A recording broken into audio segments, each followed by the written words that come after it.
এরপরে প্রশ্ন হলো মৃত মানুষের ফটো মোবাইল অথবা প্রিন্ট করে স্মৃতি হিসাবে রাখা যাবে কিনা। এরপরে প্রশ্ন হলো বাবা মারা যাওয়ার পর তার ঋণের পরিশোধের দায়িত্ব ছেলে মেয়ে উভয়ের উপরে হবে নাকি শুধু ছেলের উপরে হবে। ফরজ সালাতের পর কি কি তাসবিহ পড়তে হয় একটু বলবেন, এবং ফরজ সালাতের পর সময়তে মুনাজাত করা যাবে কিনা। দাড়ি রাখার সঠিক নিয়ম কি। চিপের দুই পাশে কেটে সাইজ করা যাবে কিনা। এরপরে প্রশ্ন হলো টয়লেটের টেপে ওযু করা যাবে কিনা। আমার বাবা সবসময় বাড়িতে নামাজ পড়ে, তার নামাজ কি কবুল হবে।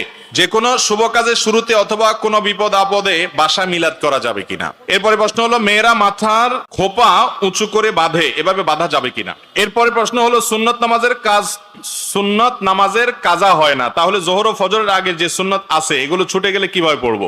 এরপরে প্রশ্ন হলো সালাতের আগে নিয়ত পড়তে হবে কিনা। মৃত ব্যক্তিকে মাটি দেওয়ার সময় কবরের চার কোণা চারটি দোয়া পাঠ করা কি জায়েজ।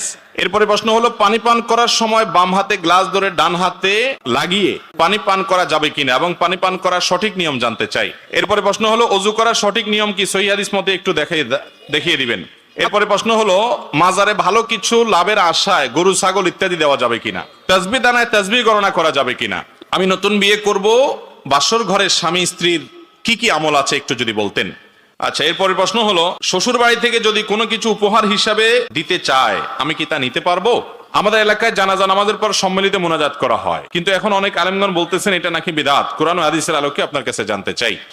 এরপরে প্রশ্ন হলো প্রচলিত মিলাদ কিয়াম কোরআন হাদিস দ্বারা প্রমাণিত নাকি মানুষের তৈরি করে বানানো পদ্ধতি। কোরআন ও হাদিস থেকে আপনার কাছে জানতে চাই।